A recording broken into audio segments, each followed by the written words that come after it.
The Winter Olympics kicks off on February 4th and will be taking place for a little over 2 weeks until February 20th. This time it is being held in the Chinese capital, Beijing, which has prompted boycotts from a number of Western figures over potential human rights violations in the country. Like seen with the boycotts, the Olympics can be interesting for much more than just the sports. Owing to the mammoth global event that it is, where most countries around the world gather together to compete and coexist in a spectacle that draws many millions of viewers from all over. And with such an event, this is naturally going to come with a variety of political and cultural differences. And it's the latter of those cultural differences that we're going to be taking a look at today, and something that had ended up causing a big stir in South Korea. The controversy stems from the hanbok, which is traditional clothing in Korea comparable to the Japanese kimono or the Chinese cheongsam. However, during the Chinese opening ceremony, China demonstrated people dressed in hanbok, and this prompted large outcries from the Korean media and public over concerns that China was trying to claim Korean culture and history as their own. And for example, it's been making headlines on a number of prominent news outlets, such as this article from Yonhap News Agency, which is one of the biggest news companies in Korea, and they also provide translations for multiple languages, including English. Yonhap reports that during the ceremony, people representing 56 ethnic groups across China carried the Chinese national flag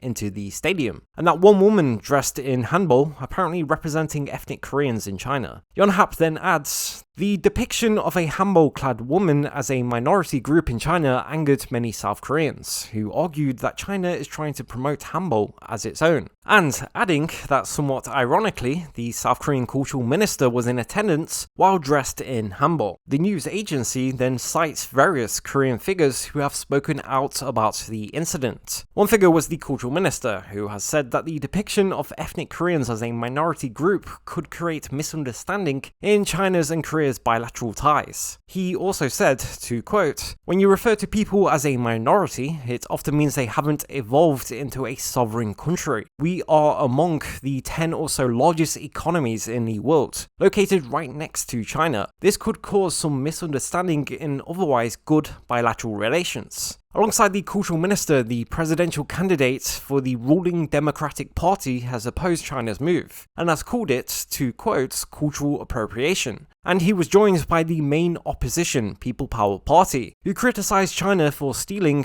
to quote, "anything Korean," and also going on to criticise the South Korean government for not doing enough about previous attempts from China to adopt Korean cultural elements as part of its own. A professor at Sungshin Women's University, who is also an activist promoting South Korean culture, also stepped in, saying that China has previously already made too many claims that hanbok is their own. Also saying, to quote, "We have to stand up to China's cultural appropriation and point out exactly what the problems are. We have to protect our own history and culture." Now, taking a look at lexico.com, which is an online dictionary from Oxford University Press, you'll see that their entry for hanbok reads, "A traditional Korean costume consisting of a long-sleeve jacket or blouse and a long high-waisted skirt for women or loose-fitting trousers for men, typically worn on formal or ceremonial occasions." And then at the bottom, under the word origin section, it says that the word itself actually originates from the Korean language, and that it comes from the Korean words for South Korea, as well as clothes. Thus, even the term hanbok itself means Korean clothes in Korean. And then, looking at the online encyclopedia from Encyclopedia Britannica, the writers say, hanbok was the everyday dress of Koreans for thousands of years before the opening of the country to the West. If you just search on Google with the term hanbok,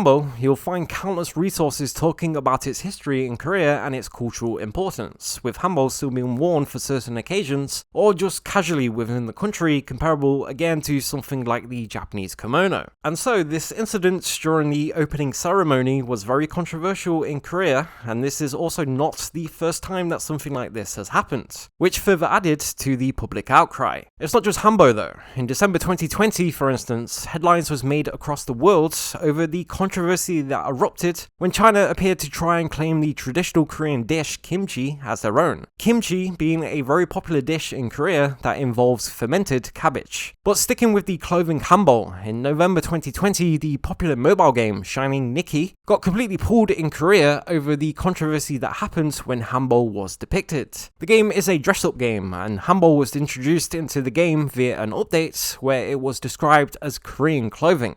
However, this angered some in China who asserted that the clothing was instead Chinese. And this then caused a big outcry from those in Korea, and the situation went on to generate a lot of attention in the two countries. As reported by the Korea Herald, the Chinese game developers responded to the controversy by siding with the Chinese players, saying, to quote, "We will not only restrict chatting for the users in the Korean server who insult or spread malicious rumors about China, but also suspend their accounts." The developers would then announce that they would remove all controversial items and that they would not be released in any country. But this didn't quell the protests from Chinese and Korean players, who wanted an explanation about the situation. The developers would then ultimately announce, to quote, "What angers and saddens us is that although we announced that we will get rid of the controversial attires in the game, some accounts continue to insult China, and they have finally crossed the line. As a Chinese company, we strongly reject these actions and report from the media and will protect the integrity of China. As a result, we will shut down Shining Nikki's Korean server." But what are your thoughts about the situation? As always, let us know your thoughts in the comments below, and hit subscribe for more videos on everything to do with how media is changed around the world. And until next time, thank you for watching.